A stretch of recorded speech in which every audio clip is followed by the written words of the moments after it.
La la la la.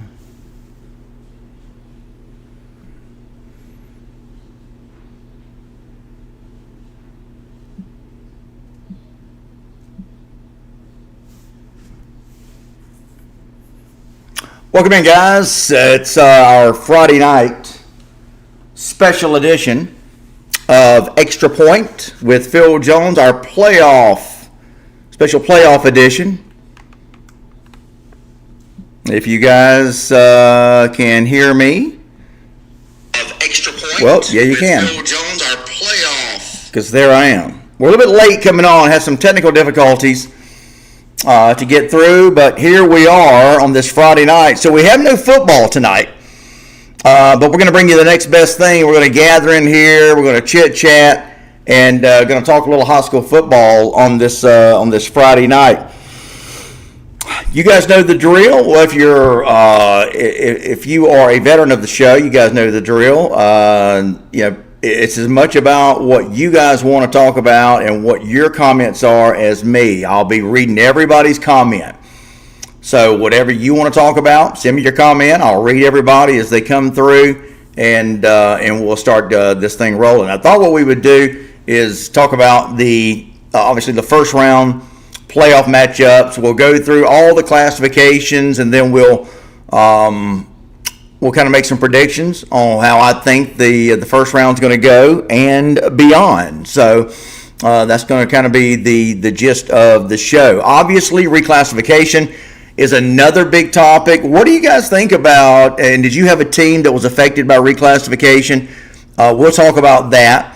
I do find it interesting still that if the power ranking or what do they call it, the PSR postseason ranking system that will go into effect this time next year for the playoffs, if it was in effect this year, Johnny Holcomb checking in. Johnny, you're the first comment of the day, buddy. Johnny says, "Go Cats!" Wow, Johnny, what a Wintersville Classic that was last Friday, huh? Johnny, I have said it before, and by the way, congratulations. Johnny, I think you're the guy that accepts the trophy, the Wintersville Trophy, do you not? And Johnny, is that thing kept in the museum? By the way, guys, Johnny Holcomb he's like Mr. Wildcat. He is in charge, I think, of maintaining the David Waller Wildcat Museum. Imagine that. Yeah, and I hope Valdosta fans don't take this for granted. I don't think they do. You've got the winningest high school football program in the United States of America. What's up, Michael Baxter? We're going to check in with you here as well. Guys, come on in, man. Don't be bashful. Let's chat it up, man. Come on, Jamie Ledger's in here. Jamie, you got a lot to be thankful for as we near Thanksgiving, right? Look out for Crisp County. But going back to Valdosta, which, by the way, watch out for the Cats. So imagine being in Johnny Holcomb's shoes. You're the winningest high school football program in the United States. We always hear about California, Mater Dei. Very well deserved. Our friends up at Massillon. I got to get Massillon friends in here. I love the fact that Massillon and Valdosta have maintained, the fans have maintained relationships and communication with each other. And I think that is so cool. Rob Mailer, who is a big, he's Mr. Massillon. Anyway, don't want to get too far. But imagine Johnny Holcomb, man, you're in charge of the Wintersville Classic Trophy. And that thing is huge, man. It's big. It's almost like 5 feet tall, I think. And every year, the winner, I guess, keeps it for a year. And, Johnny, do you keep it in the museum? I'm just curious. So, anyway, Trip Block. Trip, you made it, man. I'm so glad Trip Block made it. Trip Block is our buddy. He's Lee County's #1 fan. And, Trip, man, great to see you in here, brother. Love it. Absolutely love the fact that you're here watching the show, man. I talked to Trip today. I said, Trip, I want to see you in here tonight, Trip. I'm glad you made it. Trip, I hope you'll let's talk some Lee County football, man.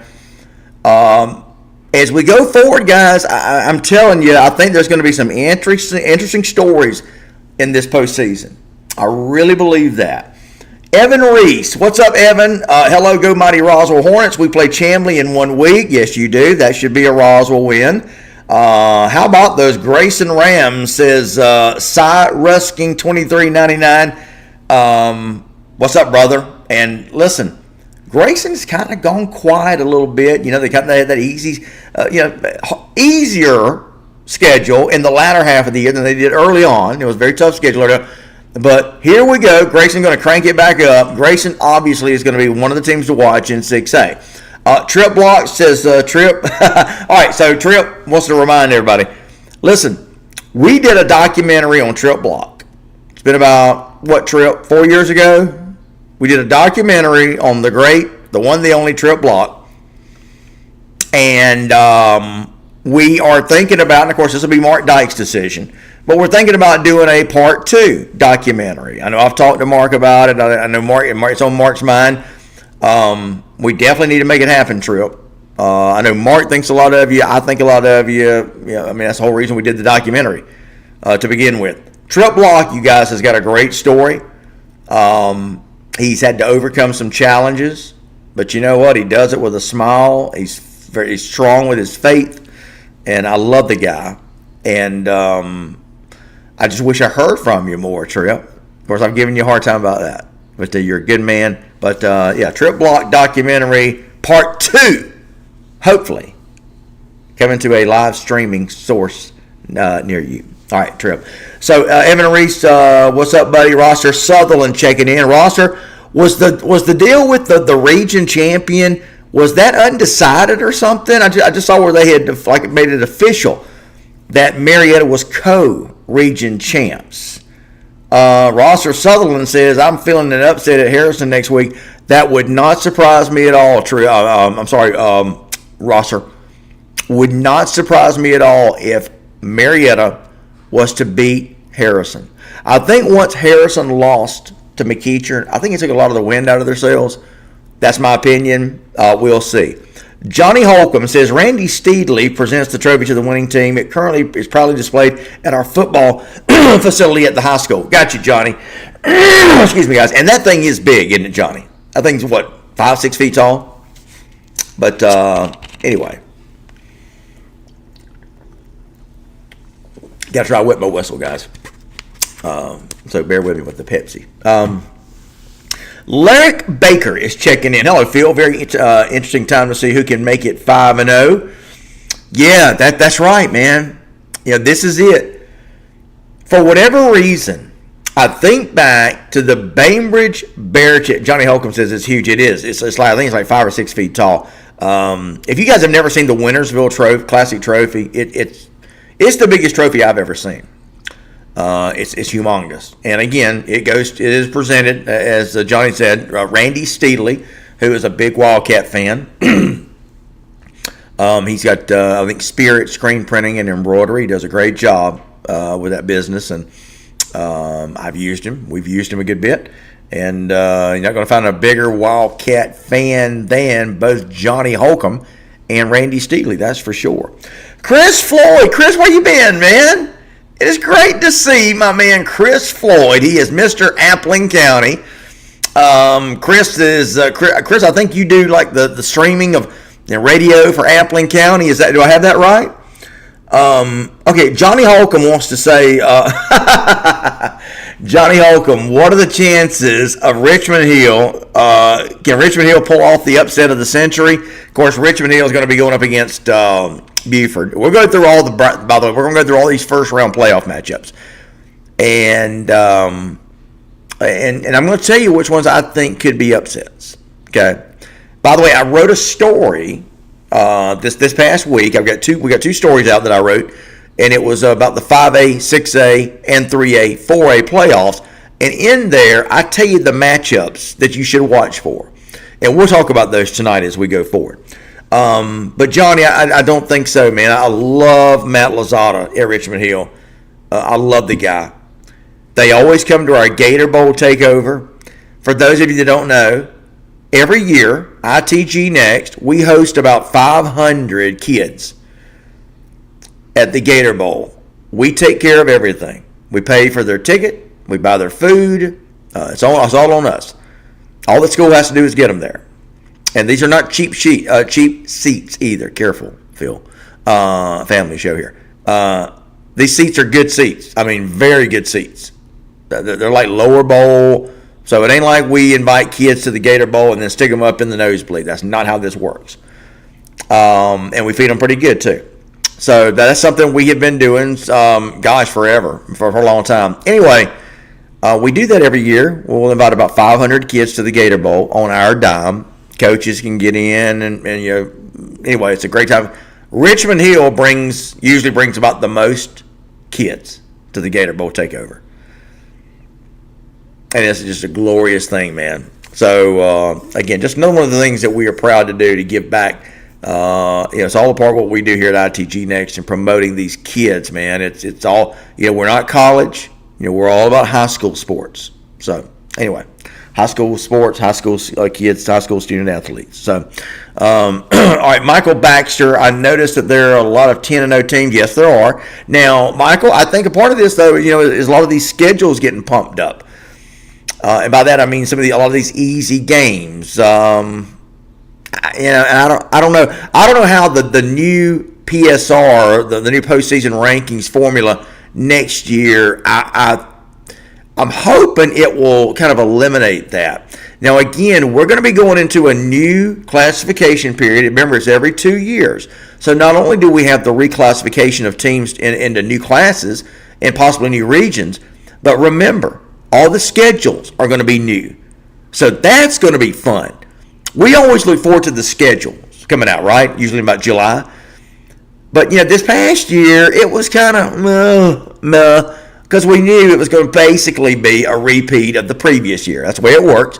You schedule, like the schedules that will come out this year, it'll be for 2 years. It'll be for this year and for next year. And about the only thing that'll change is home and home. Okay? There'll be a few changes, but not many. 90% of the schedule will carry over from this upcoming season to next season. But this is the year, again, reclassification, first year of reclassification. It's an exciting time. We got teams moving up, got teams moving down. Tift County is going to go to 1-6A. I know they're on 1-6A now, but essentially they're going to move down. Okay, so 1-6A right now is the state's largest classification. That's going to change to the old, 6A, 1-7A. So 1-7A will come back, but Tift County is going to move down into 1-6A. So they'll go from the largest classification in the state, they'll go into the region with Lee County, Thomas County Central, Northside Warner Robins, Houston County, that kind of thing. So anyway, and that's just one other thing. Kerry Claiborne has made it in. Kerry, I hope you got my text, man. Needing some help with you on these brackets. I'm counting on you, brother. All right, Kerry Claiborne. He is the public relay or the public address announcer for the Buford Wolves. Welcome into Dexter Wood Field, whatever. I forgot what they call it. Help me out, Kerry. What is it? But Kerry is the guy. Welcome in, everybody. Welcome in, Buford fans, and to our visitors from Mill Creek. Welcome to Dexter Wood Stadium for tonight's clash between the Buford Wolves and the Mill Creek Hawks. How do, Kerry? All right. Clint Haynes. Clint, where have you been, man? Clint, we had to take a week off of games to get Clint Haynes in here. Gosh, Clint is one of my best buddies. Clint Haynes, man, he's a great dude. Clint, I miss you, man. I mean it. Really do miss you. I hope let's get some good chat going on tonight, Clint. What do you think about these playoffs coming up next week? Johnny Holcomb, boy, you're right. And by the way, I talked to Tift County head football coach Jeff Littleton today. Some very interesting conversation I had with Coach Littleton today.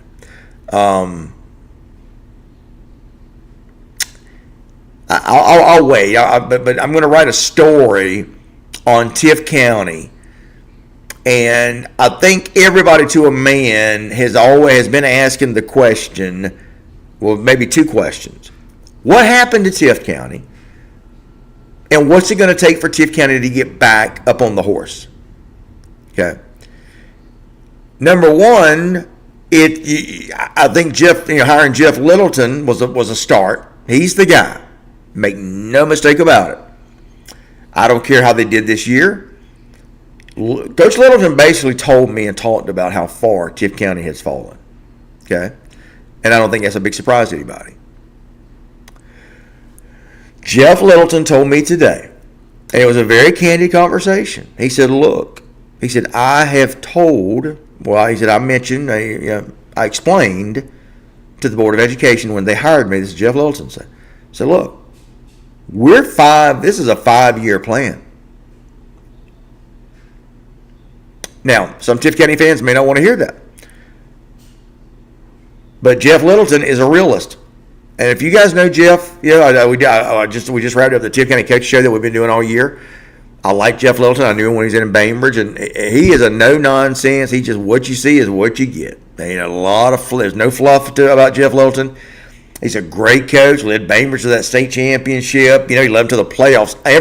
All 11 years, Jeff Littleton led Bainbridge to the playoffs. Every year. Guy can coach. So, having said that, I asked Jeff Littleton, what's it going to take for Tift County to get back? And he said, I'm going to tell you, Phil, exactly what I told the board. We are 5 years away. Now, that was this past year, so maybe you can say it's 4. But bottom line is, Jeff Littleton says, look, I need 5 years to get this thing turned around. You can give it to me. Now, he didn't say this, but it was basically one of these deals where, hey, you can let me do it, or we can stick our head in the sand and pretend that things are okay, because they're not. Jeff Littleton talked about how far behind the weight program is, how far behind nutrition program is. These are things that, again, other teams, other programs have been doing and are light years ahead of Tift. Now, don't know really how, I do know. Yeah. And again, I don't want to kick anybody, but, Tift County, and this, Jeff Littleton did not say this. This is Phil Jones. Tift County had John Reed, and this story has often been repeated. And John Reed had a vision for Tift that for whatever reason, those in power did not want to listen to him and did not want to take part in, and I guess deemed it too expensive or whatever. So when they let John Reed go to Rome, you see what he goes up there and does, wins back-to-back state championships like that. Okay, that's what Tift County could have had, but as they say, there's no need in crying over spilt milk, because it's done. The only thing you can do is make the right decision now moving forward, and Tift County has done that. But I did talk to Jeff Littleton today. We talked at length. I'm going to write this story, though, on Tift, and he goes into pretty good detail about what he's had to face, what he's had to do, and still going to have to do. Yeah, look, don't expect miracles this upcoming season, he said. Yeah, I think a lot of Tift County fans got, and listen, we're not, and I'm going to get off the Tift County kick, I promise you guys. But, we're not, everybody's very impatient, I guess what I'm trying to say. Tift County wants their team to be good, and now, we all want that as fans. But Littleton is realistic, 5 years away. Could be 4 now, but anyway, it's going to be worth watching. But Littleton is the guy. They need to leave him alone, let him do his thing. They have broken ground for an indoor facility at Tift. I don't know if you guys know about that. They've broken ground for a new weight room facility, new field house. So Jeff Littleton said, we're going to have these things or I'm not coming. I'm not going to be the coach. So they agreed. And Littleton's going to keep their feet to the fire. So anyway, I just thought I'd mention that. I talked to him today for about an hour, and we're going to talk again, and then we will I'll write that story and go into a little bit more detail. All right, so enough about that. So let me get caught up on the comments here, guys. Kerry Claiborne, of course, says, go Wolves. Chris Floyd, Appling County, says, I love this break field. Able to travel and watch some of the old players play some college ball. Traveled to North Carolina to watch one of our Pirates play his last home game as a senior. That's very cool. Again, Clint Haynes, man, it's so great to see you, my friend. Johnny Holcomb. All right, so now let's get into some of this playoff talk. Johnny starts us up. Colquitt on the road at Mill Creek will be interesting. It will be very interesting. I don't know if you guys saw, but I talked to Jeff Herron and I talked to Rush Probst last week, and they told me what it's going to take for one of these Region 1 6A teams to win a state title. And I'm going to share with you what they said. And they both said this. 2 different conversations. Who else you want to ask? You know, I went to the best. Jeff Herron. How many state championships has he won? A bunch. Him and Rush Probst were the last two guys from Region 1-6A to win a state championship. And they both told me pretty much the same thing. There were two things they said. I talked a little bit about it last week, and we'll go into it a little bit more. What's it going to take for a Region 1-6A team to win a state championship? They both told me. I'm going to go over and let you know just a minute. Let you know what they said. It might surprise you. It did me a little bit. Anyway, but that will be. And that's why I mentioned that, Johnny. What made me think about it, because it's going to be interesting to see what happens with Colquitt and Mill Creek. I think Colquitt's got the better team, but man, this travel just takes so much out of you, man. That's a long trip. You know, I mean, you're going up to the north side of Atlanta. It's not like you can get up there, rest, you know, if you don't go up the day before. That's what I'm saying. So, I mean, you guys have seen the Atlanta traffic. You know, you got to leave super early. We used to battle this when we go up there and do these games. And, you know, if you didn't get up there by, you know, if you didn't beat the traffic by around noon, you're done, man. It used to take me about 7 hours to get from Valdosta to Atlanta when we were doing these games up there. We did the live, you know, the game of the week. Did several games from Buford, North Gwinnett, Collins Hill, and it took forever to get up there. All right. So here we go. Kerry Claiborne says Colquitt could have 2 straight road games against Mill Creek and then Grayson. Ouch. Ouch. Break out the diesel, baby. break out the county credit card. Break out the I don't know why I'm laughing. Break out the Colquitt County break out the Colquitt County corporate card. We need some more diesel. It gets so expensive. I wonder, really, you know, you're supposed to make money in the playoffs. Now, I'm going to talk to Sean Calhoun on Tuesday, just like I do the Colquitt County Coaches Show. Just wrapped up the final Tiff County Coaches Show, but I'm going to be, I'll do the McEachern Coaches Show, Colquitt County Coaches Show. I do the Worth County Coaches Show, Houston County Coaches Show. Who am I leaving off? McEachern. Oh, Roswell. So we got some good coaches shows coming up. But I'm going to ask Sean Calhoun. And by the way, we do these shows every week, and we're going to keep doing them until, you know, these teams bow out, which I hope will be a while. We got some good coaches shows with some very successful teams. Houston County, Jeremy Edwards. Roswell, J.T. Thompson. McEachern, Kareem Reed. Sean Calhoun, Colquitt County. And Worth County, Jeff Hammond. So there you go. All potential. I mean, they could all make some serious noise. But anyway, we'll talk more about that. But I want to ask Sean Calhoun about that diesel bill. I know he's just the head coach. But that's a lot of money. Kerry Clayton, that you have reminded us of. And remember, that's just not the football team. That's the band you got to take up there. Ouch. Okay. So Dave Pollard says, Phil, who do you think wins between Brooks County and Lincoln County? Lincoln is a 90% run offense. Whew. Dave, is that first round, by the way? Is that first round game, Dave? So I did, you know, I hadn't even, because we had a break, I haven't even looked at it. So, man, I don't know, Dave. It's hard for me to, you know, look, we are, you guys may know, ITG Next, and I do our rankings. And we still do the conventional, the traditional top 10 for each classification for our involvement with the Atlanta Journal-Constitution and Georgia High School Football Daily. You know, we are, I think, one of 6 statewide entities who come together and put together the statewide composite poll. It's us, the Atlanta Journal-Constitution, Georgia High School Football Daily, Score Atlanta, 680 The Fan Atlanta.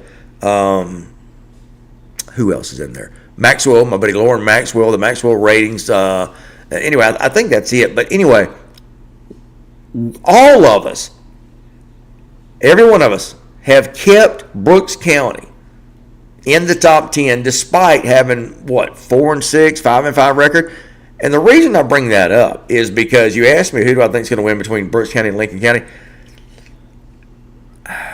Look, I think Brooks County's got a pretty good shot at winning this thing.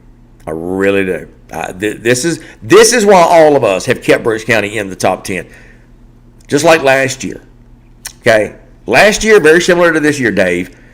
Brooks County just kind of hung around a little bit during the regular season, and then boom, they kick it in the playoffs. And, of course, they made it to the state championship game last year where they got beat by Bowden. Which, by the way, Bowden going for 4 in a row. But, Dave, it would surprise me if Brooks County wins. It really wouldn't. It's a toss-up for me. Kerry Claiborne got me right. Dexter Wood Field at Philip Beard Stadium. Thank you. Bernard Benjamin, Phil, what do you think about Southwest DeKalb and Jonesboro next week?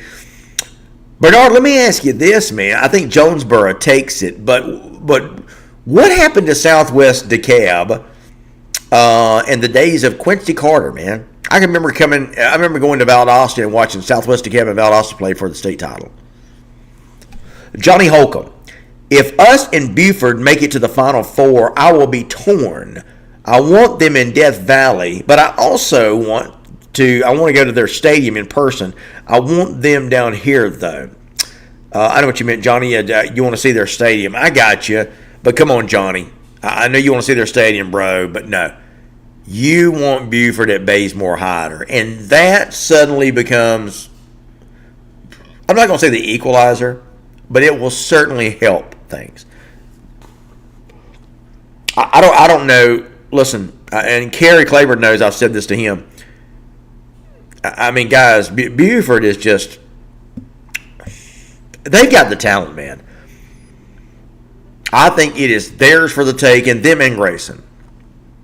And again, it's no knock on anybody else. Anything can happen.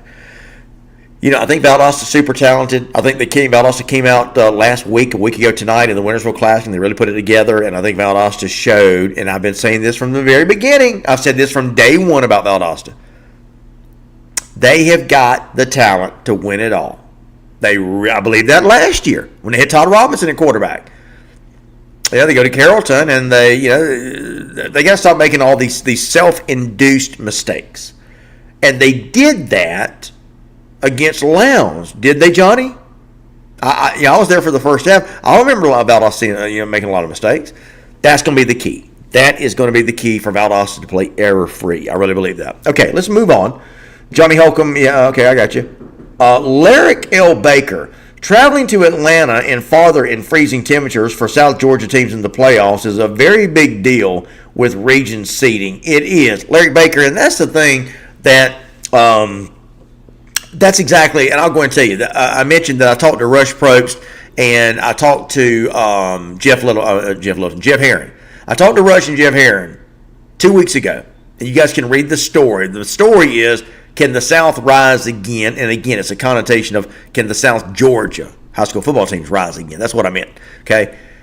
I asked Jeff Herron and I asked Rush Probst. I said, what is it going to take for a South Georgia team in Region 1-6A to win a state title? And Larry Baker, what you said is what Rush and Jeff Herron, because they were the last two guys to do it. That's pretty much what they said. Number one thing you got to do, they both said this. Jeff Herron said it, Rush said it. You got to win your region. You've got to win your region. That means less travel. Rush was able, if you guys remember, Rush had to travel to Atlanta 5 times. You guys remember that? And remember, that was the year that they moved it from the Mercedes-Benz to North Gwinnett Stadium for the state title game. Y'all remember that? But Rush had to take him, I think, to like Woodward Academy. Archer had to go to Atlanta 5 times. They lost, probably should have won. And I don't necessarily think the travel had anything to do with that, but still, it didn't make it any easier, that's for sure. So, anyway, but Larry Baker, that's exactly what Rush and Jeff Herron said. You have got to win your region if you want a chance. And Johnny, this is what we were talking about. Johnny, you made mention of this. You know, if Buford can win, if Valdosta can keep winning, I think the key is going to be with Valdosta. They'll have to get past McEachern.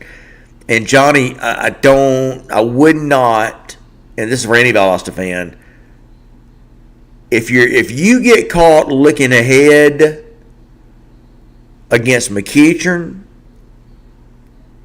if you get caught looking ahead against McEachern, looking ahead to Buford, you're going to get beat. McEachern's got a very good team. Very good team. That they are the real deal. Remember, I predicted them back in the preseason. You guys remember that? I said there were 5 teams to watch for. McEachern was at the top. Kell was another team. Cambridge Bears were another team. And lo and behold, look, all those teams are doing well. I thought they would. Troup County was a team I said to watch for, and they're doing well. Anyway, also I think the 5th team was Cook, and Cook has been a little bit disappointing, but I think they still can make some noise. Who has Cook got in the playoffs, by the way? Anyway, but Larry Baker, that's the thing about it, man. That's what they both said. That's what Jeff Herron and that's what Rush Probst both said. You've got to win your region first and foremost. That is the number one key for a South Georgia team to have a chance at winning a state championship. You've got to win your region, and you got to get those games in your place, because the problem is you start traveling up to North Georgia, like we were talking about. And that listen, it's like Kerry Claiborne pointed out with Colquitt County. They got to go, possibly, if they can beat Mill Creek, well, then they got to turn around, or if they beat Collins Hill, then they got to turn around and go beat Mill Creek. I may have that backwards. Anyway, it's going to be, you're really looking at 2 long, lengthy road trips like that, and that's going to take its toll, man. It's going to take its toll. So Larry Baker, that is the key. You're absolutely right. Traveling to Atlanta and farther than freezing temperatures for South Georgia teams in the playoffs is a very big deal with region seeding. Bingo. You got it, brother. You are the winner, Larry Baker. Great job, buddy. Michael Baxter, does Milton stay in classification next year? That's a good point. I didn't know. Jamie Fraley Seeger is checking in. What's up, Jamie? Always love seeing you here in the show, man. Man, you know what I mean. Jamie is a great lady. She's Mrs. Camden County, in case you guys didn't know. There she is. She's Miss Camden County. That's Jamie Fraley Seeger. Dave Pollard should be 3rd round. What are you talking about, Dave? Kenneth Hurst, TCC checking in. What's up, Kenneth? Thomas County Central checking in. Boy, look. Thomas County Central is going to be a beast to deal with in 5A. That whole classification is going to be something else. But look out for Thomas County Central. I think they are the team to beat in Class 5A for sure moving forward. Travis Townsend, go Cats. What's up, Travis? Kerry Claiborne says Colquitt's Road would be Mill Creek, Grayson, Carrollton, and North Gwinnett. Yikes. Somebody break out that credit card. Can we get some more diesel over here? Load up the bus. What is that diesel? How much diesel is that, y'all think? $10,000 worth? I'm just guessing. That's a lot. Mike Baxter, who would Milton play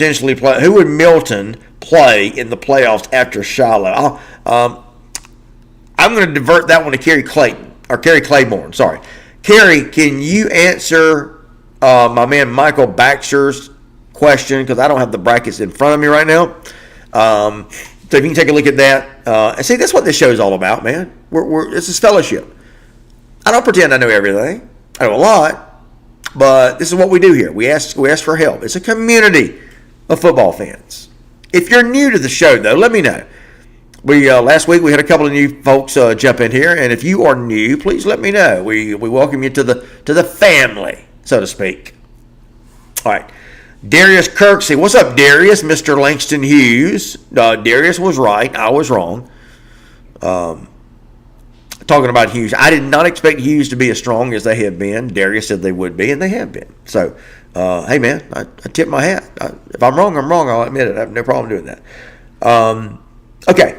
So, Darius, what did they tell you were the 2 things the South needed to do? Now, I know I'm a little bit behind here, so I don't know if you heard, but both Rush and Jeff Herron said you got to win your region, number 1. The second thing, okay, you got to be different if you can't be better, okay? What do they mean by that? In the case of Camden County, What did Camden County do differently than everybody else? They ran that wing T. They ran that what you call triple option. Nobody else was running that. So Jeff Herron ran it, and he ran it with authority. He even ran it a couple of years ago. You remember that when Jeff Herron came back?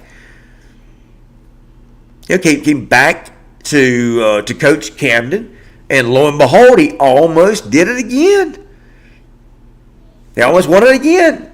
Made it to the semifinals. And again, it's because you're running that wing T. Nobody else runs it. Nobody else has seen it. They don't know how to prepare for it. They don't know how to practice for it. That's what Jeff Herron meant. You got to be different. Now, what did Rush Probst do to be different? Rush did two things to be different. Now, he had the talent, okay, but he had to do something different. Rush Probst introduced the nutrition program. If you guys remember, no one was doing nutrition. And Rush, say anything you want to about Rush, the guy knows how to coach a football, how to manage a football program. Two different things. He knows how to coach, but he also knows how to manage. Okay? So, by managing it, Rush said he would come in like on Monday morning, and these kids, even these big, strong kids, they would be worn out. They couldn't lift weights. And he'd say, well, what's going on? These kids would say, Coach, I hadn't eaten anything all weekend. Or I ate potato chips and, we ate some grilled, just junk, like kids will do. Kids still do that.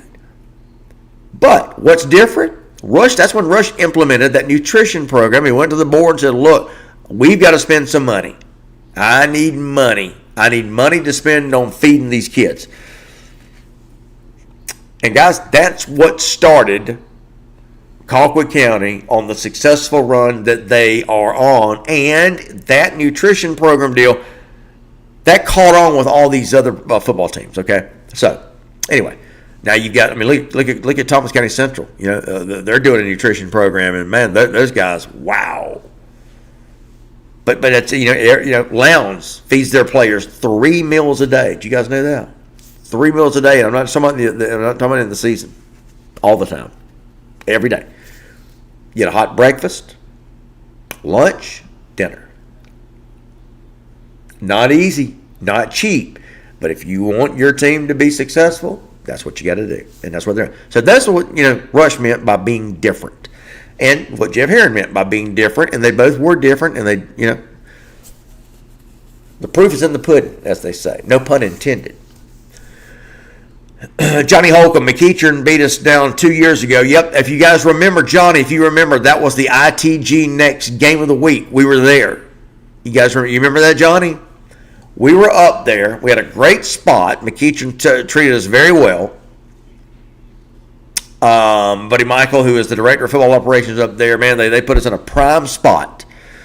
And we had a great vantage point for the ITG Next Georgia Game of the Week. McEachern Valdosta. We were there live streaming it.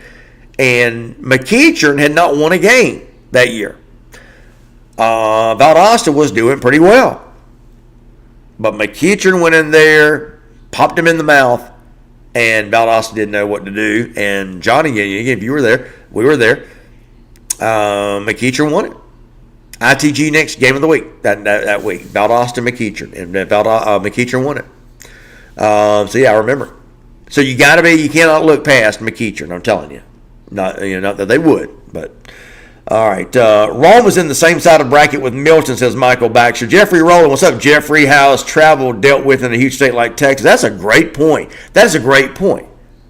That is an excellent question, Jeffrey. I would like somebody to delve into that. How is travel dealt with in a huge state like Texas? I'm assuming that they've got even more regions that prevent that, because that's a good question. Surely you can't be traveling. Yeah, you can't do that. That's a good question there, Jeffrey. It really is.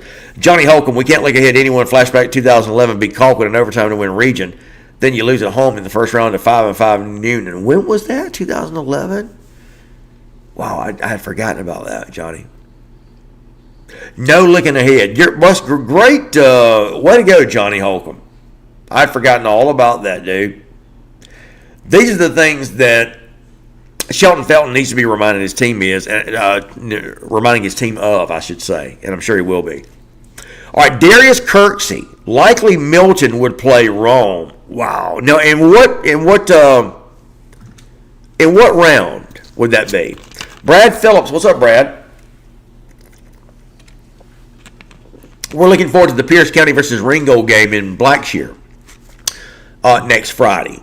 And there's a reason for that. Brad is a referee. He's a Georgia high school football official. That's going to be a good one, Brad.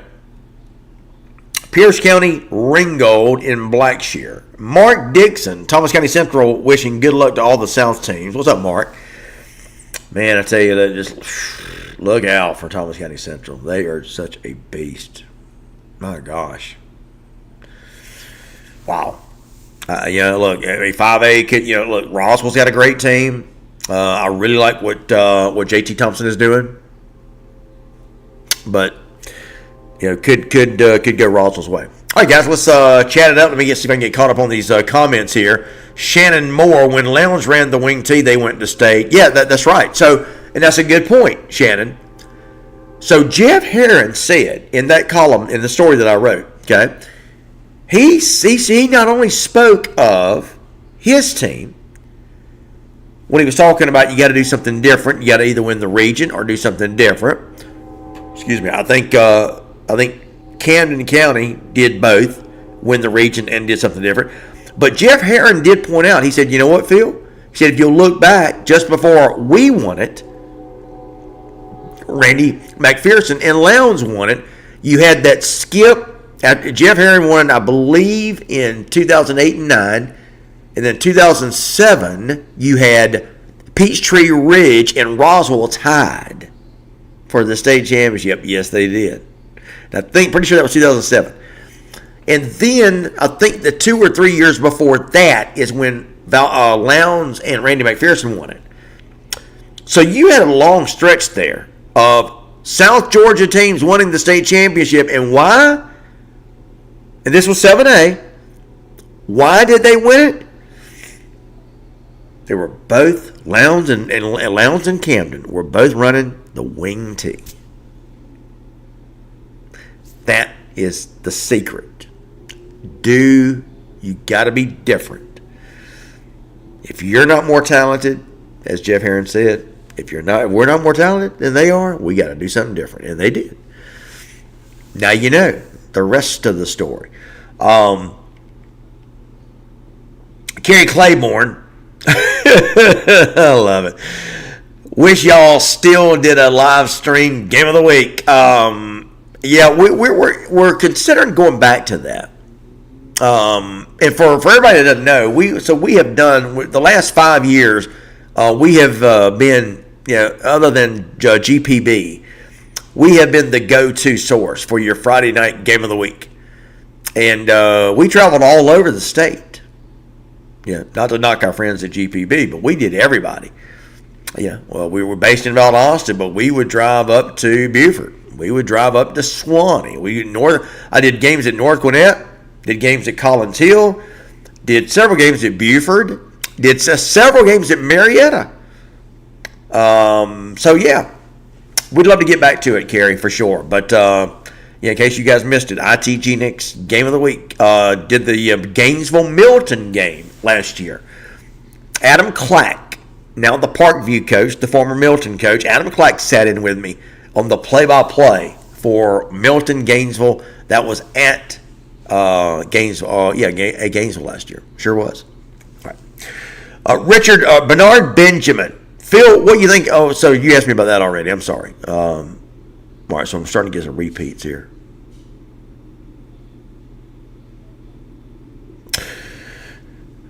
Travis Townsend, I mentioned that. Go Cats. Travis Townsend says Rush teams left the day before. That's another thing. I mean, you guys are spot on. So Rush, that's another thing that he did differently. Travis, good call. Rush, if you guys remember, was one of the first coaches to start taking teams up the day before. Nobody was doing that except for state championship games. But Rush did it for these playoff games. These big games, Rush would do it. And again, it was all about convincing the Board of Education, you get your administration, hey, we want to go up the day before. I want to sequester these kids in these hotels. People would say, oh, man, you can't control those kids. They're all over the place. No, it wasn't a problem. You got your coaches, just like the military.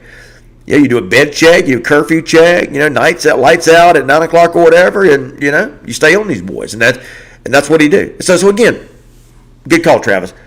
So, again, we're talking about doing things differently. And this is what Rush and Jeff Herron did, a collection of things to do things differently that nobody else was doing. Nutrition program, leaving a day early, running the wing tee like nobody else was doing. So, it's all about being different. Bernard Benjamin says, we lost a lot of kids to Parkview when Coach Cecil Flo was the head coach, and to Stevenson when they were new and up-and-coming school, along with the coaching turnover, just now starting to get the program back to the glory days. Johnny Holcomb and Keatron beat us down. Okay, so I already called that one out.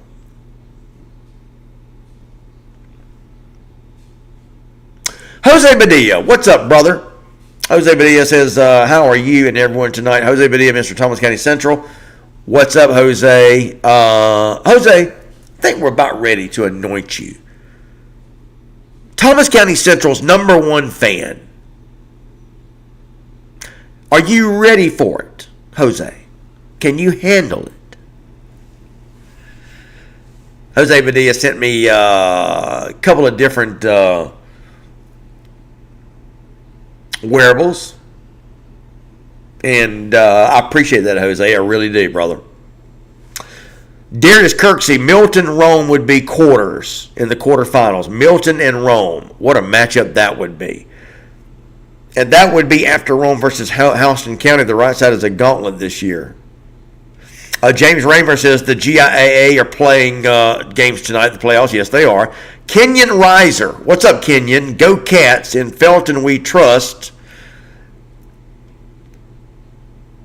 Yeah, so I think Valdosta is going to have a pretty easy time first couple of rounds. In fact, we can start talking about some of these playoff games, guys, if you want to.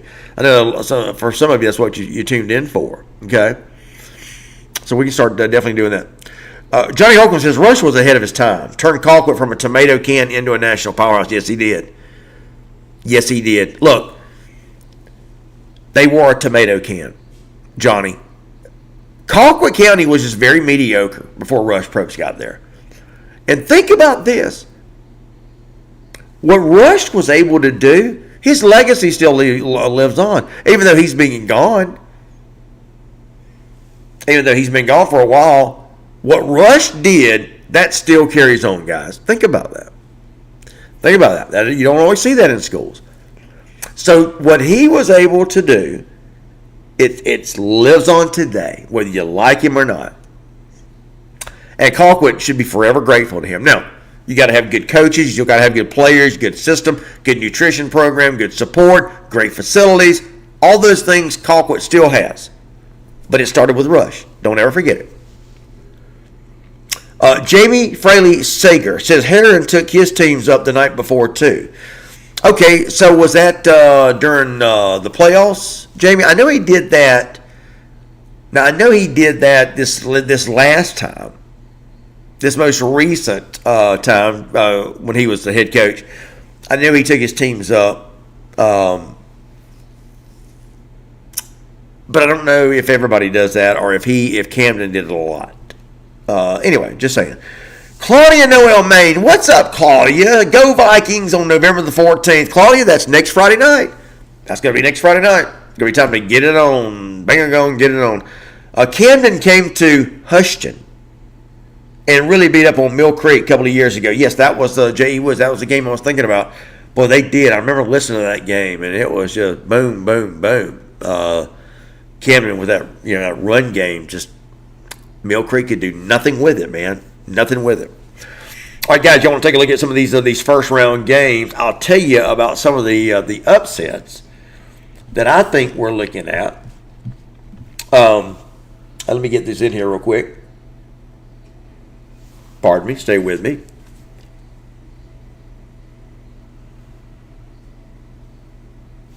Bear with me, guys. All right, I want to talk about some of these first-round playoff matchups. Okay.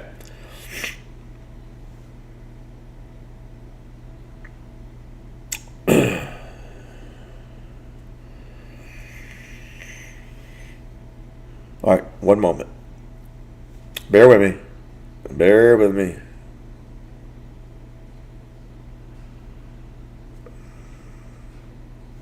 All right, I want to start with 6A. By the way, we put out our preseason basketball and wrestling poll.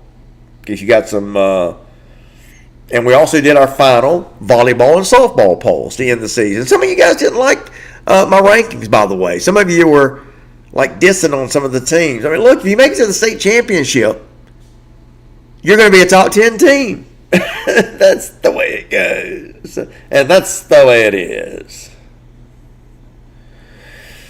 Okay, so I'm trying to find the Class 6A. Trying to find the Class 6A rankings. Okay, it's got to be here somewhere.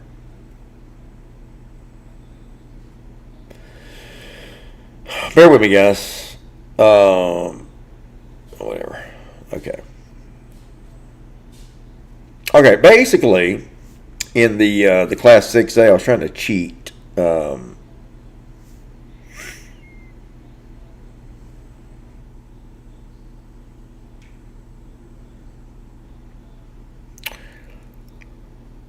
All right, here it goes. Not making this easy, am I?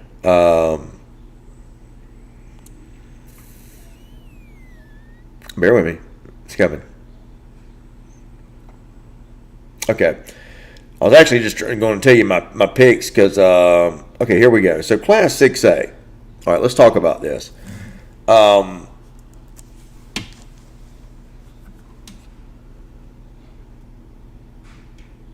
Because I wanted to tell you about I'm looking at my story that I wrote, okay?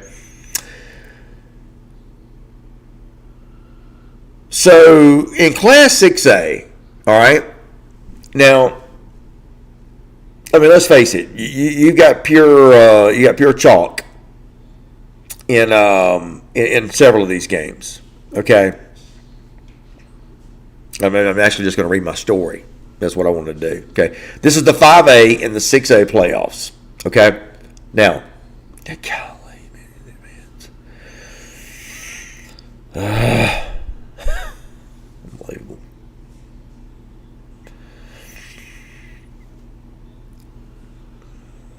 Okay, sorry about that, guys. Just please give me the.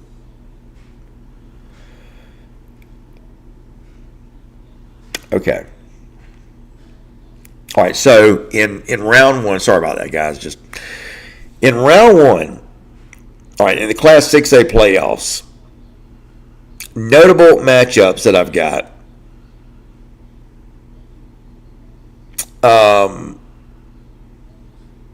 I'll tell you my potential upset in Class 6A. I think Peachtree Ridge, they're the number 3 seed from Region 7-6A. Peachtree Ridge, that's Matt Helmrich's team. I think they beat Newton Rams, who are the number 2 seed. So, look, say what you want to, number 3 versus number 2. I think that Peachtree Ridge is the winner in that one.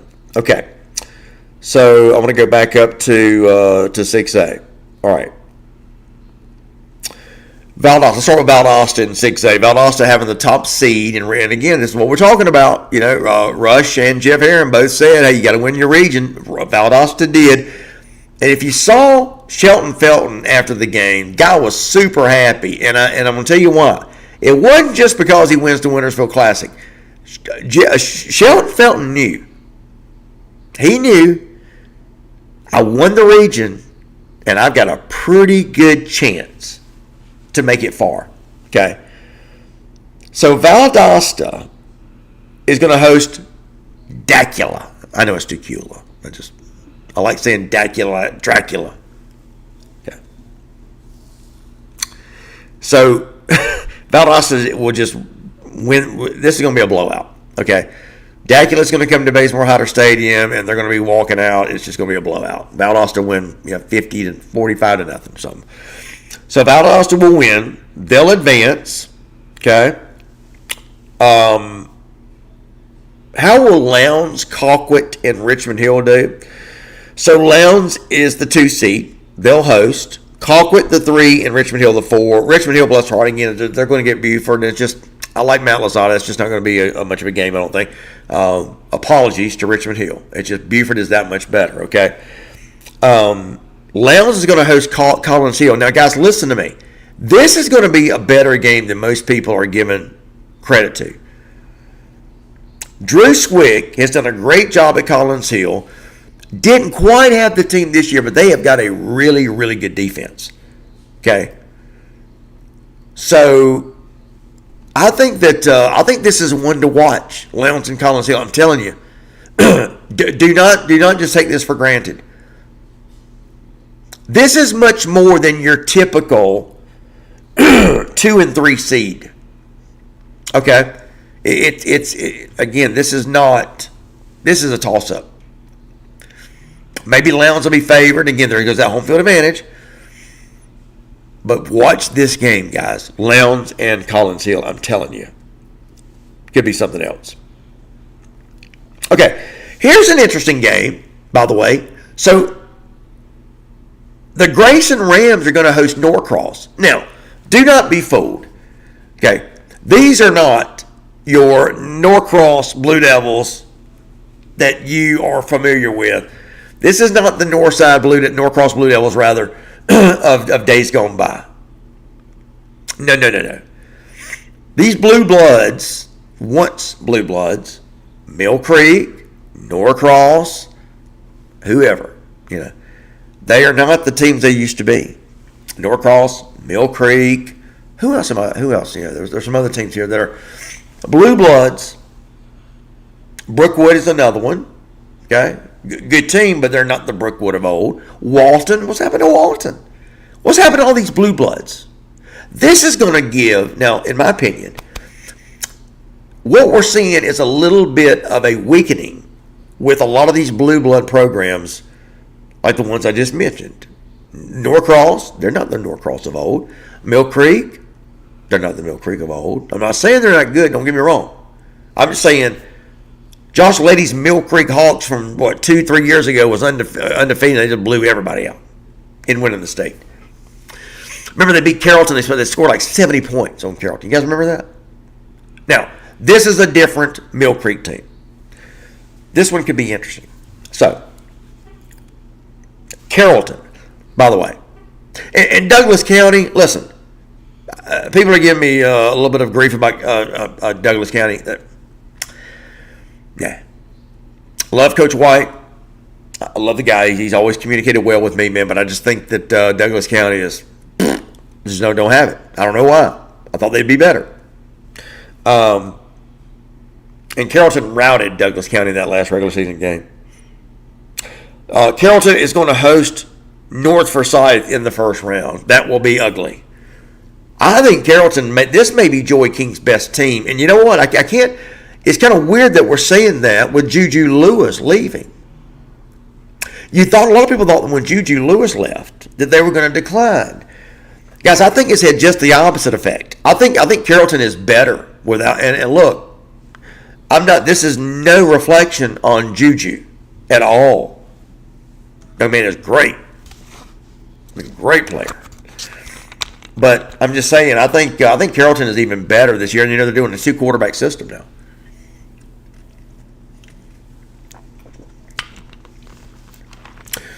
Michael Baxter says, I like the Friday night shows. Thank you, brother. I appreciate that. And I think he's talking about comparing the Friday night shows versus the Friday night live stream games that we do. I'd like to know, and Michael, I appreciate your vote. I would like to know from more of you guys, girls, ladies, what do y'all think about, would you rather see a visit with me on Friday night, or would y'all rather us go back to the Friday night game of the week for ITG next? What would y'all like to see? Your opinion means a lot. Heather Knight Rodriguez. What's up, Heather? I know you're a big Thomas County Central fan. Always love seeing you here in the show. Really do. It means a lot. Heather Knight Rodriguez says Coach Ed Pilcher was ahead of his time as well, and so is Coach, and now so is Coach Justin Rogers. Excuse me. When Coach Rogers arrived, he said it wasn't a rebuilding; it was a return. Yeah, and listen, Coach Rogers, and you know, he has been so good to us at ITG Next, you know, and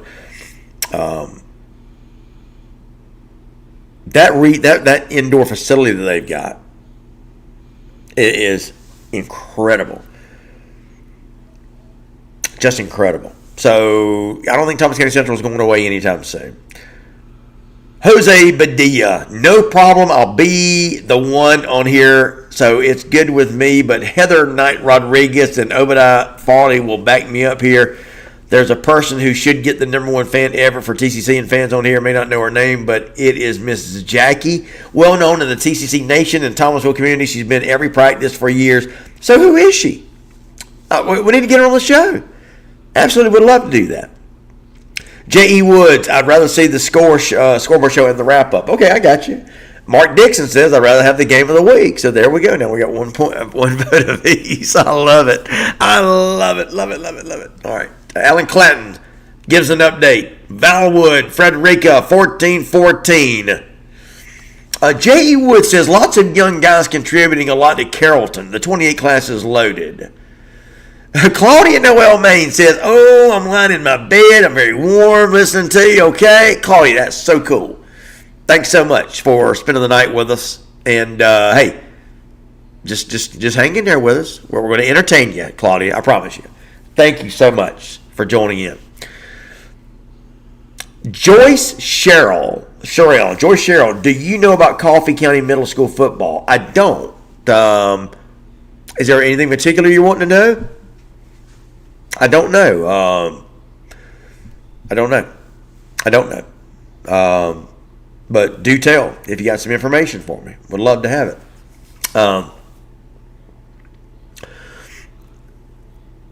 Okay, guys. So I promise not to make this so hard. As far as let's go to look at 5A. Okay, in Class 5A. Now this is going to be pretty interesting. Langston Hughes is going to host East Paulding in the first round. They're the number 4 seed.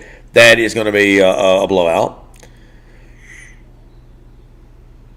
I don't think any of the playoff teams from Region 2 5A and 7 5A in Class 5A are going to get beat. I think they're all going to roll. So Thomas County Central is going to host Woodstock in the first round. Big time win for TCC, for sure. Houston County, their only loss was Thomas County Central. They're going to host Creekview, who's the number 3 seed from Region 6 5A. HOCO will win that one. They'll roll in that one. Now, this is interesting. Guys, Coffee and Lee, well, let me just say Lee County and Coffee are your number 3 and 4 seeds, respectively, from Class 2 5A. Now, think about this. You've got Lee County and Coffee County, Coffee High. They are 3 and 4 seeds. This just goes to show you how competitive this region is. Okay. Lee County and Coffee have between them 3 state championships in the past 7 seasons. Now think about that. You've got 3 state championships in the last 7 seasons between those 2 schools, and they're going to be on the road this week, or next week, as number 3 and 4 seeds. Isn't that amazing? Now, here's where things are going to get interesting, guys. Lee County has got to go to Sprayberry. And Coffee has got to go to Sequoia. Guys, those are tough games.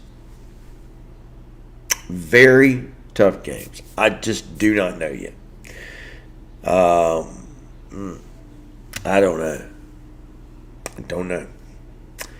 I think Lee County wins. I think Coffee wins, but this is no gimme game. Not like a lot of these other first-round matchups. That is my honest belief. I think Lee County and Coffee win. I don't think they're layups. I don't think they're gimmies. Okay.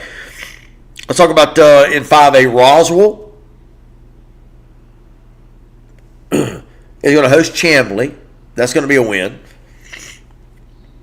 Gainesville is going to host Dunwoody. And Gainesville is the number 2 seed. So it's Roswell, Gainesville. Did you guys see what my buddy Ben Reeves posted? Ben Reeves posted something on his Facebook page. I think it was on the Milton Football. But he was talking about, what you get if you're a 1 seed. You get a football. If you're the 2 seed, you get like a nice shirt, and I think he even had a trophy up there. And but he said, if you're the 3 seed, you get a bunch of GHSA stickers. That's a true. I mean, he posted that. And, of course, what he was saying was, look, you're a 1 or 2 seed, man, you're going to get some nice swag. You're a 3 seed, now here you go. Take your stickers and just move on. It was just funny. It was very funny. Just taking a little shot at, what happens when you are a 3 or 4 seed in GHSA. I thought that was very funny. Okay. So I think Roswell, Milton, Gainesville, I think they all advance. In fact, I don't think anybody is going to have a problem in really either region. Now, worth watching. This is interesting. So in 5A, I've got John Reed and the Region 5 champion Rome Wolves are going to host Lovejoy in the first round. Number 4 seed, Lovejoy from Region 3 5A. This is worth watching, guys. I love Rome. I love what John Reed has done. I think Rome wins it, but this is just one of my you need to watch this game kind of deal. Okay.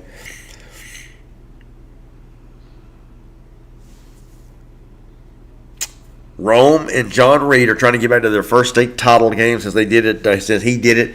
Well, again, leaves Tift County and goes to Rome 2016-17, wins back-to-back state championships. So what could have been for Tift. Okay.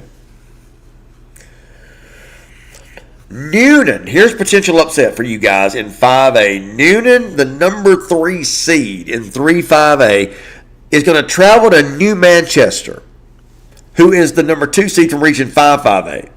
I think Newnan pulls the upset in that one. That's a Newnan win. You remember you heard me say that. Okay. So that's just a quick look at the 5A and the 6A. Okay. Let me take a look here real quick. All right. So let me get back to the comments here and see what you guys have to say. And guys, listen.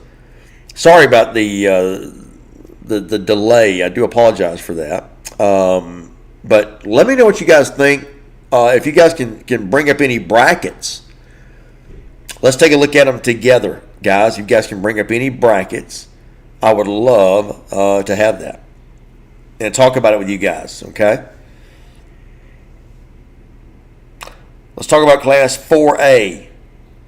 Ooh, guys. Now, this is where things are going to get interesting. In 4A, okay, and I'm looking at this right now. In Class 4A, you guys just bear with me because I've got my phone up here. In Class 4A, Ware County is going to play and host I'm sorry. Flowery Branch is going to host Ware County. Watch out for that game. And I know some of you Ware County fans are saying, nah, whatever. I like this matchup. Now, I'm not saying the Flowery Branch necessarily will win. It's worth watching. Ware County, the number 3 seed out of Region 1, going to be going to Flowery Branch, the number 2 seed from their region. Again, this could turn out to something. It can be turn out to be something. Okay, I'm just looking at some of the other matchups here. this is Class 4A.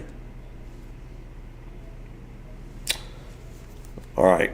So who wins in round one? And by the way, guys, if you got all this is available on our ITG Next site. So these are my must-see matchups, by the way, in 4A. How about that? Okay. Ware County 8-2 at 7-3 Flowery Branch. I just talked about that one. Okay.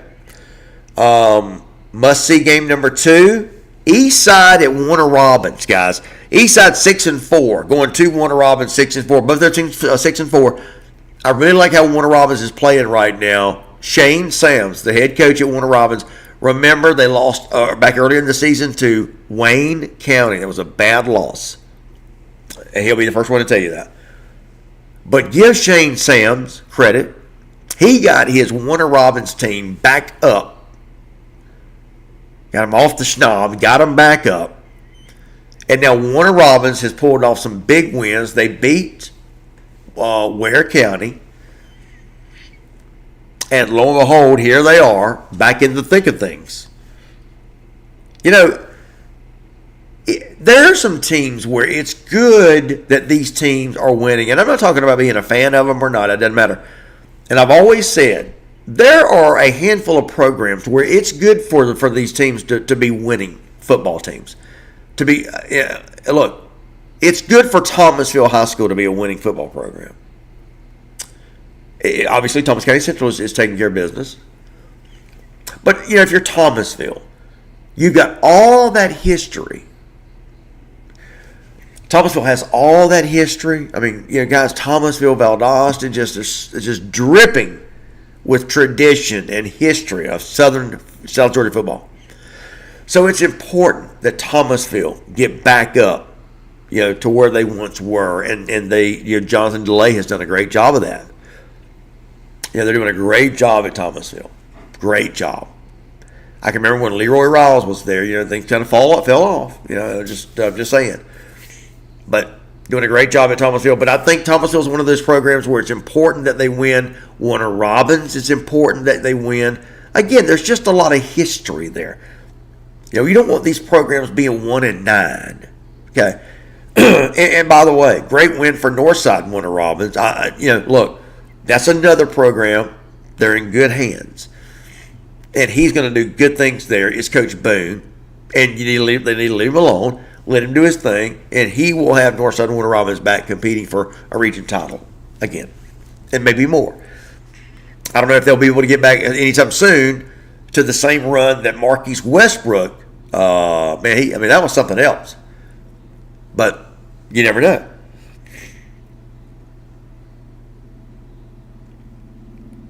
Ola at Cambridge, a battle of two 8-2 teams, by the way. I like Cambridge a lot, man. They have got these two receivers, Craig Dandridge and the other young man, what's his name? I love Cambridge. I love what Coach Jones is doing there. Tyler Jones, man, what a team they got. Got to put it all together, though. That's going to be one to watch, Ola and Cambridge. All right. Now, how about this one, guys? Oh, my goodness. This is very interesting. What do y'all think about Perry? Remember, 2 years ago, state champions. Perry is going to, in the first round, they're going to play the defending state champion, North Oconee Titans. I mean, what do you think about that? Again, Perry got a little bit of an off season, 4-6, but don't let the record fool you. They're a little better than that. Look, Kevin Smith's team, I didn't forget how to coach. He's got a good football team. Just kind of taking some bumps and bruises at the very wrong times. Bad timing, I guess you would say. But North Oconee, let me tell you guys something, and I'm a big believer in this. The higher you go, the thinner the air gets. You know what I mean by that? The higher you go, the thinner the air gets. North Oconee right now is on a 25-game winning streak. 25-game winning streak. Think about that. You've got, that's got to come. It's got to come crashing down at some point. Does it happen against Perry? Don't know. May not. I mean, North Oconee is obviously going to be heavily favored. I get that. I'm just saying. This is not your traditional. This is not your conventional. Oh, they're just a 4 seed. Forget about them. No. I think that would be a big mistake. Now, do I think North Oconee wins? Probably. But I think this has the potential to be a better game than what we all are giving it credit for as your 4 versus 1 seeds go. Okay? So I like this one a lot. Again, that is North Oconee hosting Perry. The 2 most recent 4A state champions. How about that, guys? Must-see round matchups, by the way, in Class 3A. Let's take a look at Class 3A. How about this one? Westover at Troop. I just mentioned Troop a while ago. Troop was one of the 5 teams I said back in the preseason, watch out for. McEachern, watch out. Good reason to be. Troop was another one. Troop was another team I said, be on the lookout for these guys. They were bringing everybody back. And they have done just that. So, I like Westover going to Troop. I think Troop is going to be too much. Troop is those teams. Again, Troop's only loss of the year was against LaGrange a couple of weeks ago. But I like Troop a lot. Watch out for the Troop County Tigers. This team's going to be at Callaway Stadium. First round matchup. Guys, can you believe it? The playoffs are here, baby. I love it. Let's go. Let's go. Okay, now this was a good one, guys. Cherokee Bluff. This is 3A playoffs. Cherokee Bluff, first round. Cherokee Bluff at Peach County. Now, Peach County gets upset by Cairo. Remember? A couple of weeks ago? But, Dave Coleman in Peach County, what a great job he's doing. Very quietly, Get the word to David Coleman, by the way, at Cairo. That's what I meant to say. I'm sorry, I misspoke. But Cairo gave Peach County their only loss of the year. That was a couple of weeks ago.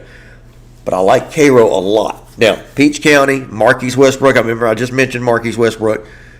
What he did at Warner Robins, he's now getting that same thing done at Peach County, where Chad Campbell had so much success for years.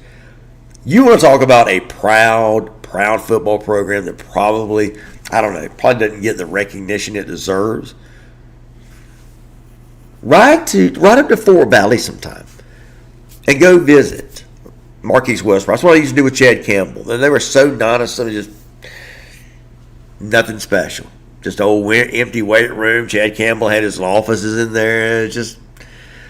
This was all about, when I went to Peach County, it was all about just bare bones football, nothing else. Just deal with it.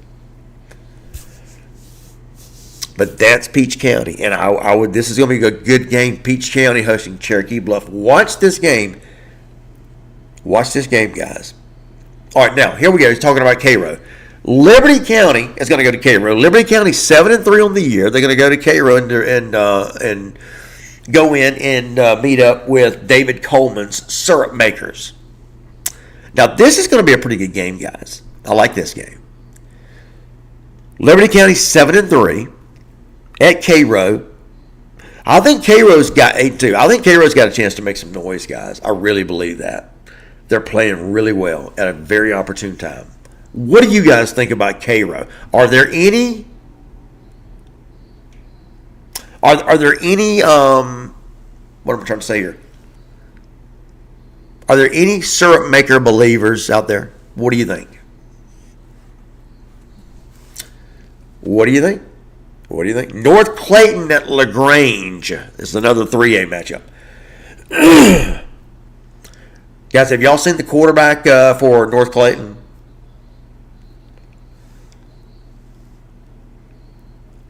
Justin Murphy. Have you guys seen Justin Murphy? How many of y'all have seen Justin Murphy play? Help me out, guys. Come on. Kerry Claiborne, where you going, Kerry? Party pooper.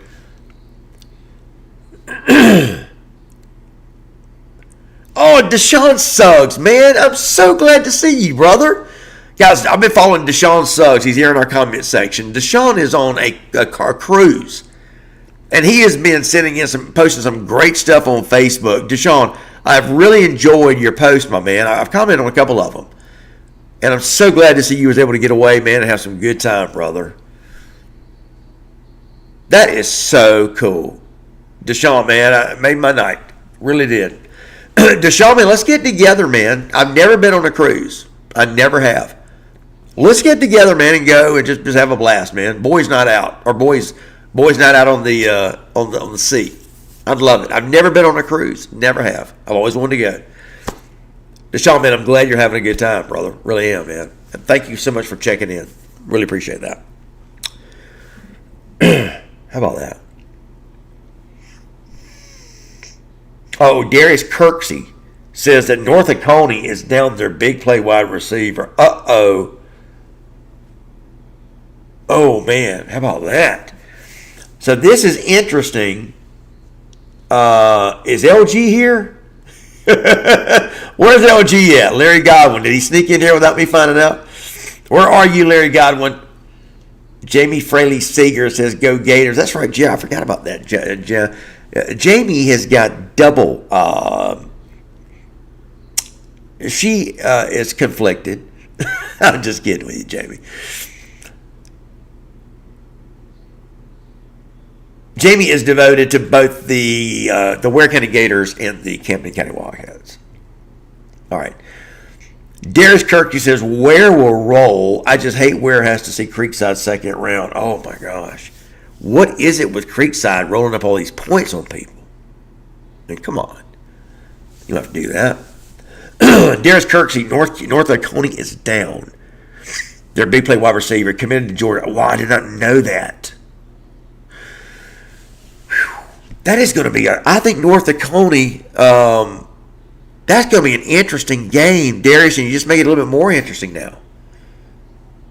North Oconee and Perry. Wow. Wow, I just can't believe that. Luke Nelson is here. What's up, Luke? Big Buford. Luke, I'm not going to jump all on you like I did last week. I thought, yeah, Luke, I maybe went a little overboard. But Luke Nelson, Big Buford. What's up, Luke? I know Luke is getting ready for the Buford Wolves. Luke's son, Kanan Nelson, plays. He's a heck of a linebacker. Luke, is Kanan committed anywhere, by the way? Jacob Carlson. Jacob, what's up, man? Jacob, I really like your work. Jacob writes. Jacob, I can't remember who you're with, man, but thank you so much for checking out the show, buddy. I really appreciate that. You do good stuff, Jacob. Good stuff. Y'all check out his writing. Jacob Carlton. You guys can check him out on Twitter. That's where I see most of his stuff. What's up, Greg Maddox? Ladies and gentlemen, we are honored to have Hall of Fame pitcher Greg Maddox in the house with us. I'm not lying. You see his name right there. Lounge will make it to the semifinals. Could be. It could be. Could be. Darius Kirksey says, my only upset alert is probably Lee and Sprayberry. Yep. Could be. I talked to Dean Fabrizio yesterday, by the way. Fabrizio says that, last year they beat Sprayberry like really bad. They was in the third round of the playoffs. And it was like 64-0. So excuse me, guys. So Dean Fabrizio is a little bit concerned that Sprayberry is going to come out and want some revenge. Can you blame him? I mean, got beat. It was bad last year. I think it was 64-0. I believe that's right. So anyway, Luke, I'm glad to see you in the house, my man. Jacob Carlton, glad to see you in here. Alan Clanton saying better not take Lee or Coffee lightly in the playoffs. I would agree with that. I would agree, 100%. Mark Dixon said Coffee's going to is going to upset. Wouldn't be surprised at all. So Jamie Fraley Seeger, when I'm asking, what do you guys prefer? Friday night, our show that we do here, or our Friday night game of the week? Jamie Fraley Seeger says that's a difficult question. I like both. Could there be a short score show after the game? Could be, but Jamie, normally we have such a long drive back that we pack our gear up. It takes us about 30 minutes, and then we have to hit on the get on the road. Because we always, get back. That's the thing about us, guys. When we do these Friday night game of the weeks, we go to Swanee, up to Mill Creek, Buford, Gainesville, and we don't stay in hotels. I like to get in the car and come home. So we normally get back around 3 a.m., 4 a.m. So to delay that, anymore is kind of rough. Xavier Jackson says, I know I sound crazy, but I feel like Gainesville could upset Langston. There's something missing with Gainesville, and I can't put my finger on it, guys. Let me get something to drink. Stay with me, guys. Don't go anywhere. Gotta give me something to drink. Gotta wet my whistle. Guys. I wouldn't be surprised if Gainesville... Well, I'll take that back. Something's missing with Gainesville, and I can't put my finger on it.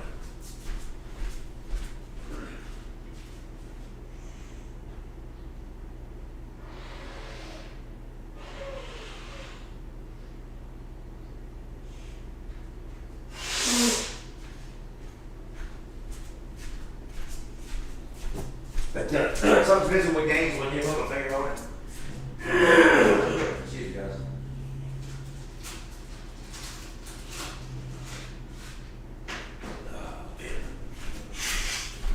All right, I'm back. You're not going anywhere. Sorry about that, guys. I had to get something to drink. So, I don't know. I started to agree with you there, Xavier, but there's something missing with Gainesville. I don't know what it is. I can't put my finger on it. I just get these feelings. You got to get these intuitions about these teams, and love. I love what Coach has done at Gainesville. I really do. He's done. He walks the walk. He's a man of faith. But there's just something missing, and I can't put my finger on it. Don't know what it is. Now, they could surprise in the playoffs. By the way, J.T. Thompson for Coach of the Year. Jonathan J.T. Thompson for Coach of the Year. I believe that. But again, good to see you, Luke Nelson, Big Buford. What's up, my brother? All right. By the way, Deshaun, where you guys at on the boat? Where are you? Out in the middle of the Atlantic, and when do you come home? Man, I've been keeping up with you, Deshaun. I'm glad to see you having a big time. Heather Knight Rodriguez. Yes, go Cairo. So, Heather, are you a Thomas County Central fan and a Cairo fan? Just asking. Gary Claiborne, party pooper? Me? No way, buddy. I got you. Jane Harbin Cuppet. Your Friday night show has been a blessing to me. I lost my brother last year, and we both loved high school football. I miss talking to him, especially on Friday nights. We would text each other on Mondays to remind each other of your show coming on. My gosh, I'm so sorry. Real sorry for your loss. I am so sad. I'm so sorry. May God bless you. And I'm sure, Jane, that your brother is in a good place. You guys know, man, this world is turning into a crazy place, and so I'm sure, Jane, your brother is again, he's in a good place. He's in paradise. So, but I know, I'm sorry for your loss. I know you miss him. All right, Tony Wynn is checking in from Jackson, Alabama. Tony, I think I saw something on you on Facebook with you and your family, man. That was pretty cool looking. Now, Tony, are you coaching over in Alabama, and you still pull for Thomas County Central? What's the connection there? And I know I've seen you on the show a couple of times, and I appreciate that. Thank you to all you guys, man, that check out the show. I love it. I thank you so much for your support. Means everything to me. Really does. Deshaun says it looks like I'm inviting myself with the Deshaun, man. We're gonna get together and go on a cruise. I've never been on a cruise before, never, and I want to go. Yeah, I want to go. I'm a single guy, and I'm gonna ask a crazy question. Do any of these cruises, are they pet friendly? Like, they have cruises where you can bring your dog? Just asking. I love my dog, man. She goes with me everywhere. Darius Kirksey, Lowndes has to travel to North Gwinnett second round. That's a tough road trip. Yes, it is. Got to go up there to Swanee. Sure is. Shannon Moore, game of the week. Okay, so Shannon wants us to go back to the game of the week. Again, in case you're wondering, we're asking, what would y'all rather like? Would you rather have the game of the week or this Friday night show that we're doing? Right now, it's about 50-50. Xavier Jackson, coaching development could be the issue. True. Talking about Gainesville. Look, I mean, and again, I was talking earlier, guys, about there's something missing at Gainesville. I certainly don't think it's coaching. Niblett is one of the best coaches ever. Of course, I'm talking about Josh Niblett. I'm a big believer. That guy's a heck of a motivator. I don't think it's him. I don't. And look, from the athletic director there, Adam Lindsay, they have got one of the best run, maintained athletic departments, and the football team is in great hands. I think they're about as in good hands as any team in any program could be, and I mean that from the athletic director, Adam Lindsay, to the head football coach, and everybody in between. Okay. Holly Myers, man, long time no see her here, brother. What's going on? Holly Myers, been a while, man. Holly gives he's got the best catchphrase. Never mind. Holly just like, never mind. Heather Knight Rodriguez, pray you feel better, Phil. Sound like you got a cold starting. What happens is, so I have chronic sinusitis, and what happens though is when I get into you got to remember, I don't do commercials, so I have to talk for almost 2 hours straight, and it starts to get with me. My vocal cords are really taking a beating. I don't rest as far as the show. If you think about it, Heather, everybody takes like the radio guys. Even when you stream a podcast, you go for maybe an hour. You may have a co-host or whatever. But I don't, I just talk. I get on here at 8:00 or whenever I start, and I just talk. And so about an hour and a half in, I start to feel start to get congested, and so but no, it happens every Friday night. Okay. Claudia Noel Main says, I like it this way on Friday night shows. I got you. Heather Knight Rodriguez, yes, I'm a Thomas County Central High fan, but will always pull for our neighbors. I got you. That makes sense. Xavier Jackson, yes, crazy how all of a sudden something changes made me disappointed because we have the talent. It's just something is wrong and you can't point it out. Yeah, something is, again, look, I love Gainesville's coach, Josh. He's a great man. Did his coaches show for a couple of years. We didn't do it this year, but we did it for the last 2 years. The Gainesville coaches show. And it was a pleasure talking with him every week. I love talking to these coaches, by the way. Love it. Absolutely love it. There's 6 of them now. We start on Monday morning and we go into Tuesday morning. So, but so I just don't know what's going on there with Gainesville. Okay, so let's talk about, guys. Let's get down to brass tacks here. Okay, I want to look at the 6A bracket. Okay, so I just want to look at the 6A bracket real quick. You guys do that with me? Okay. All right, so if we look at the 6A bracket, all right, here we go. Okay, so we're going to look at the 6A bracket real quick, and I'm just going to do this old-fashioned way. I'm just going to do it on my phone here. Okay. So up top left quadrant, Colquitt County, Mill Creek. I think, man, I'm going to skip right now. Okay, I'm going to go ahead. The next game down is Norcross and Grayson. Okay, this is Class 6A football playoffs. And I want to get y'all's take on this, okay? I want to get your thoughts. Norcross, Grayson. Grayson wins that one big time. Next game down, North Paulding, Harrison, the Harrison Hoyas. I think Harrison wins that one. North Forsyth and Carrollton. Carrollton all the way. Okay. Now, we're continue down to the bottom left quadrant. We're in Class 6A.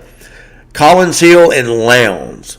Man, I'm telling you guys, do not take Collins Hill lightly. That's going to be something else if they beat Lowndes. I'm going to go with Lowndes, though. I think Lowndes wins it. South Gwinnett, North Gwinnett. How about that? Battle of South and North. North Gwinnett wins that one. In fact, I think North Gwinnett is the team to watch in the playoffs. Okay, Hillgrove and Marietta. That's going to be a really good matchup in 7A or 6A. I like boy, you know what?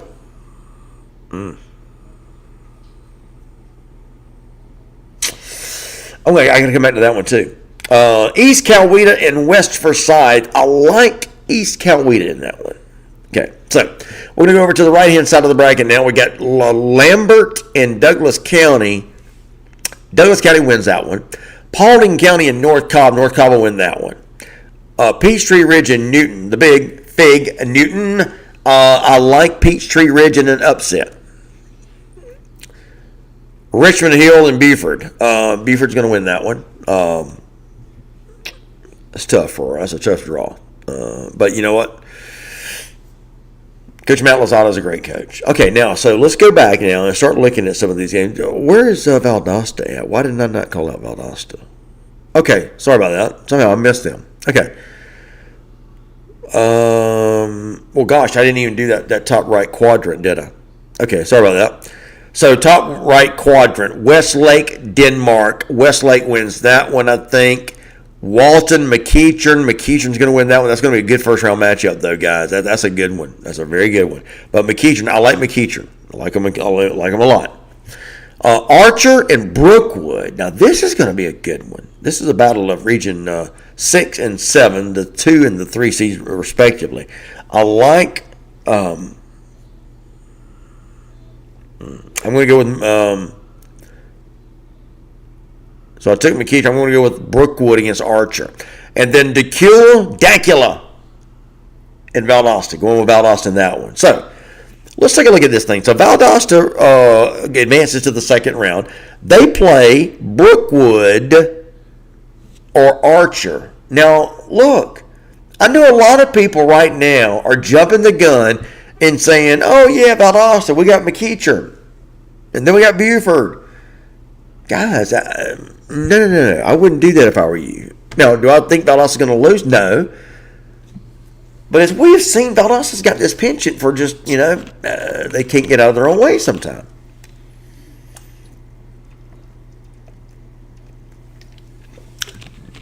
And I don't think it's unfair that happened in the Colquitt game this year. I thought Valdosta should have won that game. Does anybody disagree with me? I mean, just let me know. I mean... Anyway. Coffee is winning 5A, says Jeremy Williams. What? Shannon Moore says Lowndes. Darius Kirksey, Hillgrove, Marietta is a good one. It is. That's a good one. That's a good one, for sure. I like, did I skip that one? I'll go back to it. I think Marietta's going to win it. Yeah, I really don't know. I mean, that's a toss-up. As soon as I said that, I thought, I don't know about that. Irregardless, Cam Duke has done a great job. I talked to Cam Duke, I don't know how many times when he was at Edgewater, Orlando. He wanted to get into Georgia bad. And he and I got to know each other. And you know what? I had Cam Duke lined up to talk to several people. And I can tell you that now. I mean, this ain't going to hurt anything. But I lined him up with so many athletic directors. Cam, if Cam Duke's watching, man, you need to thank me. Yeah, I do that for coaches. I swear. It's funny. All right. Alan Clanton giving us an update. Frederica 21-14 over Valwood. There's 3:39 left in the game, and Frederica is driving. Well, that's not good for Valwood. Alan, is that a playoff game, by the way? What's going on with that? Jose Badilla says, I'm not sure about Miss Jackie. Has a Facebook page, old school lady. I got you, brother. See if we can get her on here. Shannon Moore says Valdosta doesn't usually lose at home. That's a good point. That's a very good point. You know, we pointed that out in the Wintersville Classic, Shannon. I don't know if you saw that or not. You know, in that Wintersville Classic, the Valdosta had a really, really strong home field advantage when they played there. So you make a good point. All right, Alan Clanton says that will probably do it. Frederica extends lead to 28-14, 3:25 left, and Valwood has one timeout left. So, Alan, was that a playoff game, by the way? Just trying to figure out what's going on there. All right. So, again, we're talking Friday night high school football, we're talking playoffs. What do you guys think about the reclassification? Any major changes, any major movement of teams? I know Tift County going down to going down to 5A or 6A. I'm sorry, 6A. Alan Clanton says yes, it is the playoffs. Okay, so this is going to do it. Unfortunately for Valwood, it sounds like unless you're able to put together a 14-point play, which the last time I checked was virtually impossible. Okay, so, again, looking at the 6A playoffs, let's say Valdosta beat Decula. They'll play Brookwood Archer. Let's say Valdosta wins that one. Okay. Then, Valdosta will then have to play the winner of McEachern, Walton, Denmark, Westlake is probably going to be McEachern. And by the way, I think this is tomorrow. By the way, I'm going to going to write a story up to where I'm going to make my predictions on the brackets all the way through. Okay, so be looking out for that coming up at ITG Next. By the way, if you're not subscribing to our newsletter, you should. It doesn't cost you a dime. You get it to your email inbox every morning. Well, not every morning. We do it twice a week, but you get it on the 2 days we publish, which I believe is Tuesdays and Thursdays. You'll get it in your email inbox, and it's chock full of stuff. You'll love it.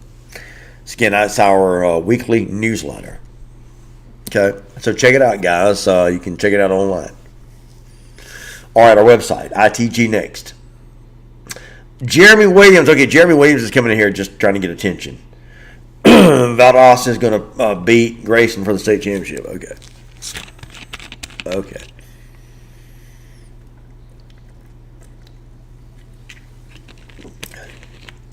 Jonathan Ensel. I would be curious to hear your thoughts on how the 6A bracket plays out all the way. Okay, yeah, I'm gonna do that, Jonathan. I'm gonna sketch it all out, and we will release that next week. And this is going to surprise some people. I'm telling you. Just to get ready. And again, we'll be looking for that at ITG Next. Again, subscribe to our newsletter. You don't have to worry about missing that thing. I'm surprised how many people I run into and you don't get our newsletter. It's free. Just subscribe to ITG Next, our Facebook page. Just subscribe to ITG Next. You can subscribe to the newsletter I meant. And you guys get the email newsletter to your email inbox twice a week. You'll love it. And everything else we do.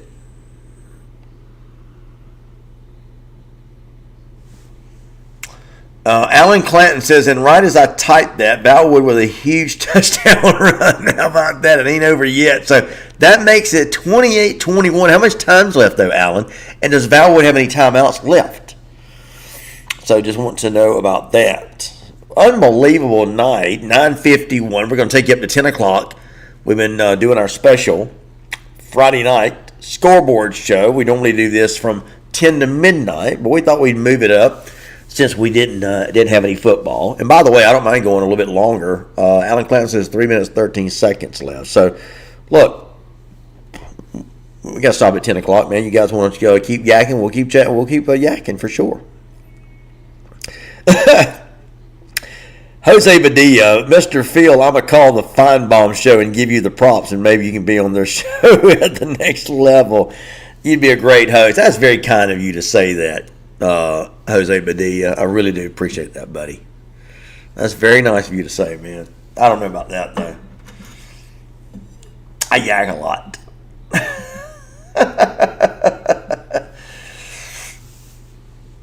All right, so guys, so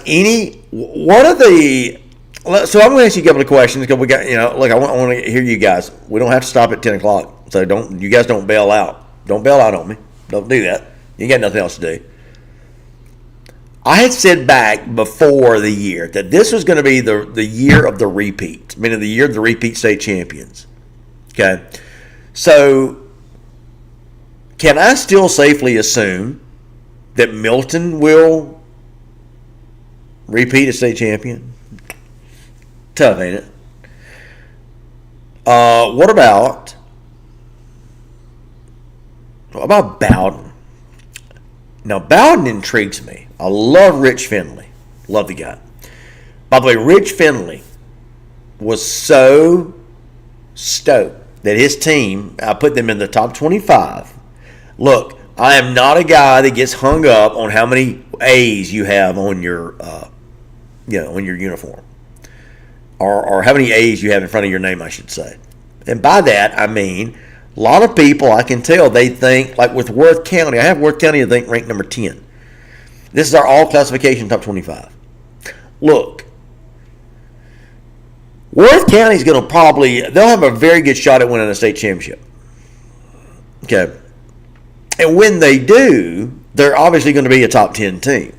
So, see, I'm just kind of looking ahead, and I can see where Worth County is going to wind up being a top 10 team. That's how I feel about them. And they played some good people. They played some tough folks. But I think Worth County is very deserving of their ranking.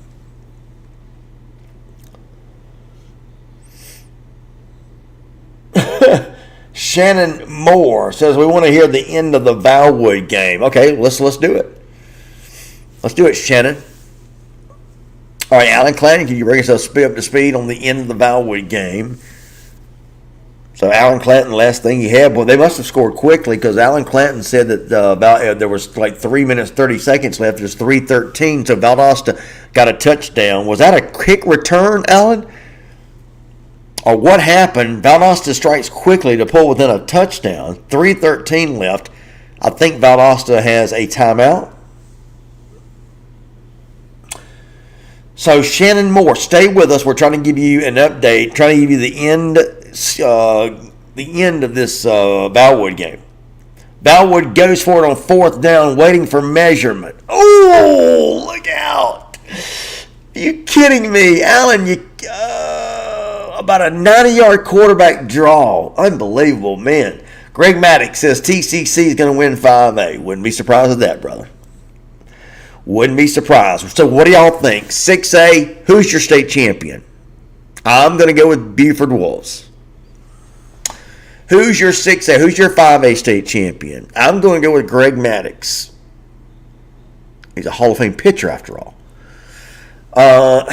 It's just hard for me to pick, hard for me to pick anybody other than TCC. That's 5A. Alan Clanton says, first down. All right, so Shannon Moore. Valwood gets a first down. They move the chains. They're down by a touchdown. There's 2 minutes, 20 seconds left. Alan, where are they on the field? Where are they? Where's Valwood on the field? 2 minutes, 20 seconds left. They're down by a touchdown. And will they go for 2 if they score this touchdown? They go for 2 for the win, or they want to kiss your sister and kick the extra point? I love it. Absolutely love it. You're watching our Friday night edition, special edition of the show, Extra Point, with yours truly, Phil Jones. It's brought to you by Dr. Kevin Collins of the Houston Clinic. Big thanks to Dr. Kevin Collins for sponsoring our Extra Point show. So, again, coming to you on Friday night. We will be here on Monday, by the way. So you don't want to miss that. We'll have our normal Monday show. All right, so Alan Clanton giving it to us. Oh, Alan Clanton, no, the humanity. Valwood has thrown a pick, and that's going to do it. 1:50 left. I don't think Valwood can stop the clock now. So, looks like our friends from the Golden Isle, St. Simon's, for Frederica, is going to go into the victory formation. Darius Kirksey says it's going to be Graysons versus Buford for the championship. Probably so. Probably so. Probably so indeed. All right. Any other updates that we've got from you guys? All right. So 6A, I think Buford is your state champion. 5A, I think TCC, although I think it's going to be interesting as far as who goes to the, who they're going to face in the state playoffs or the state championship. Now, what about 4A? So this was, again, this is kind of the classification I'm just not sure about. 3A. I don't know. Calhoun won it last year, I believe. Probably wouldn't be surprised to see him winning again this year. 2A, listen to me. Go ahead and give the Class 2A state championship to Carver Columbus. I think Carver Columbus can play for anybody, play with anybody in the state of Georgia. Carver Columbus is that good. They are that talented. Alan Clanton says Valwood needs to try to strip the ball away. Yeah, they need to try to get some shenanigans here. Need to try to, reach in there and snatch it out or something. You're right. So ain't over till it's over. Ain't over until the fat lady sings, as they say. Darius Kirksey, Creekside in 4A, not even close. Probably right. Probably right, Darius. I'm with you on there. So who did 4A? Who won it last year? Was it Creekside? 3A Sandy Creek. Darius says Darius Kirksey. Yes. Probably agreeing with you there. And by the way, what in the world has happened? Or what in the world happened to Cedar Grove? What happened to Cedar Grove in 2A? Can somebody tell me what happened? Cedar Grove was rolling right along. You remember, we went up to James Halliford Stadium, biggest stadium in the state of Georgia. We went up there 2 years ago and did the Cedar Grove Sandy Creek game. That was when they were battling for the region championship. That game was going to decide it. And you had James Halliford Stadium is the biggest in the state. So they were beating up on each other. Literally beating up on each other. And when it was all said and done, I can remember Sandy Creek coming out on top. But Cedar Grove had such a good team. And I know that the coach left and went to Georgia State. But, man, what happened to the rest of the team?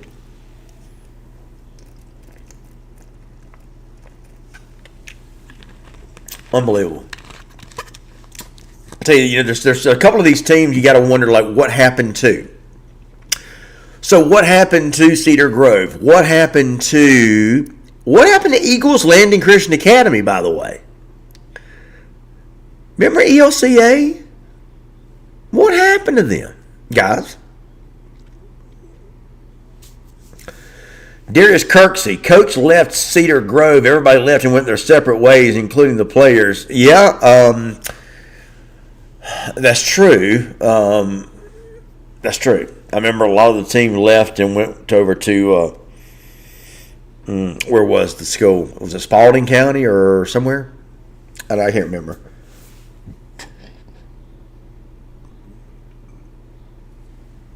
So Darius Kirksey says Class 3A Sandy Creek's going to win it. 4A Creekside, 2A Carver Columbus. By the way, I've been saying this before. I'll say it again. Do you guys realize that if the current power ranking formula was in play right now, Tift County and Camden County would both be in the playoffs? You believe that? Just a little tidbit. That's what the power ranking system that goes into play next year, that gives you something to look forward to, if you follow what I'm saying. I know they keep it up with it now, and it really doesn't mean anything now. But just saying, if you're not in the playoffs this year, you could be, if you're in the same boat next year, you're going to be a playoff team. Now just think about that. Now you may be one and done, but you never know. Listen, you get into the playoffs, anything can change, right?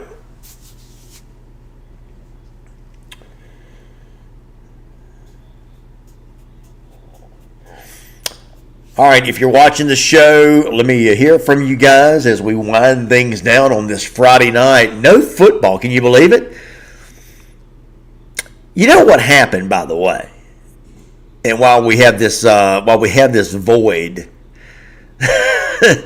so the GHSA, I believe, forgot or just did not correct the schedule after last year making that correction and extending the season.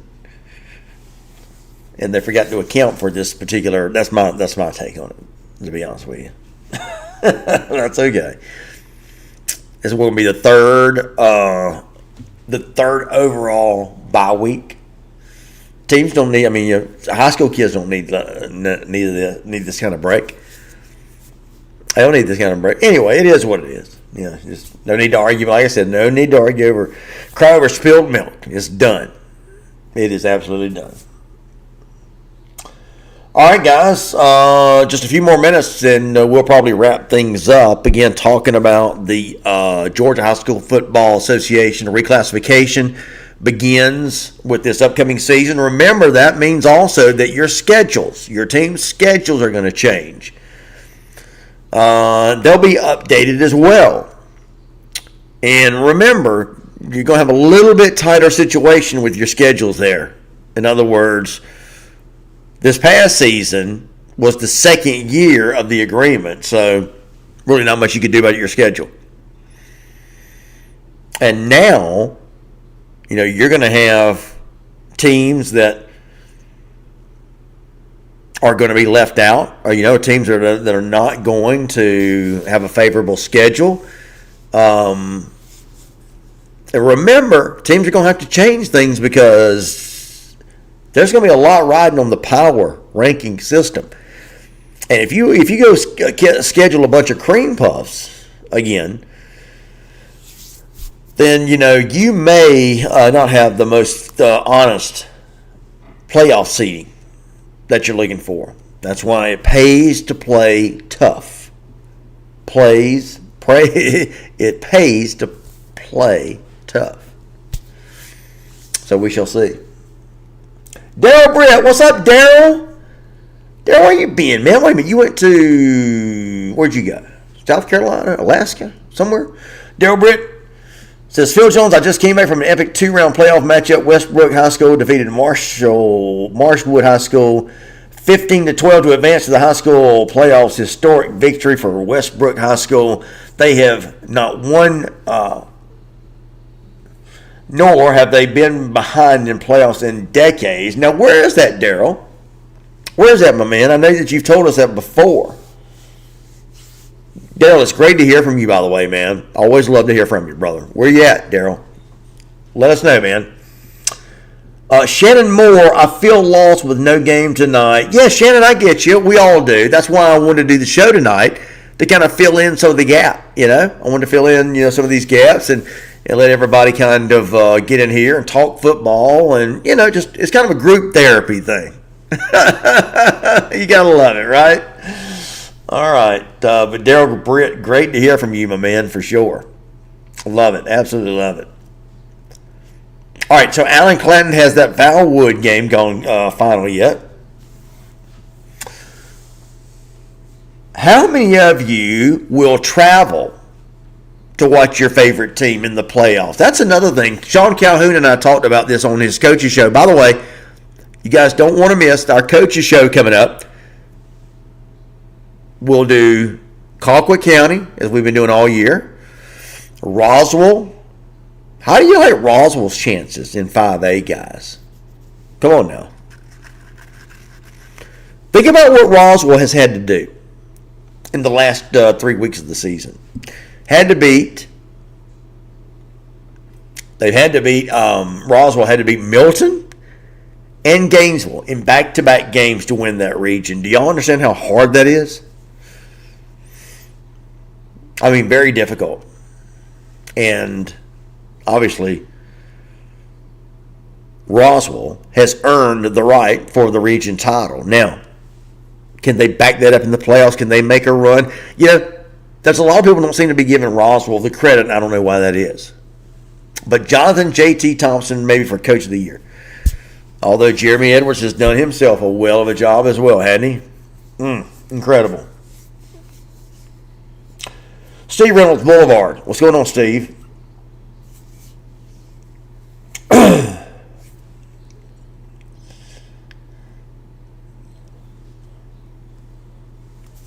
All right, guys, we are about to wrap things up on this Friday night. I hope you guys have enjoyed our special Friday night edition of Extra Point. We'll be back with you on Monday. Don't forget that.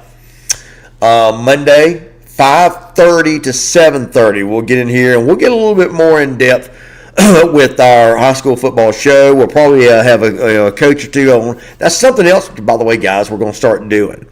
I'm going to start bringing on a coach or two to talk with so we can, again, provide a little bit more entertainment for y'all. I'll let you hear from some of the coaches who are making a lot of headway in our state and getting ready for the playoffs. And we'll invite a couple of coaches on to talk with me. That'll be looking for that this upcoming week here at ITG Next. All right, so some final words from you guys on anything that's happening. Let me hear from you. I think that's it. Jose Padilla, you can't be staying up till midnight tonight. Girlfriends and wives might be calling in to ITG. I hear you, man. Keeping up those boyfriends. You tell that Phil Jones to stop talking and shut up. I get you. I got to have a little chanka, wow time. I get you. Yeah, I hear you. You're right. I'm right. You're right. I love it. All right, guys. So thank you so much for tuning in. We're going to call it a night. Again, Friday or Monday, we'll be back with Extra Point. Got to work on some great stories over the weekend. And again, we'll be posting some stuff about the predictions in the playoffs, and it's going to be a lot of fun.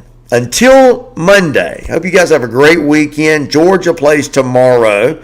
I believe it's at 12 noon, playing those Ole Miss Rebels. And so that's going to be a good one. All right. Thank you guys so much. Remember, subscribe to all of our content at ITG. You guys can subscribe to our newsletter.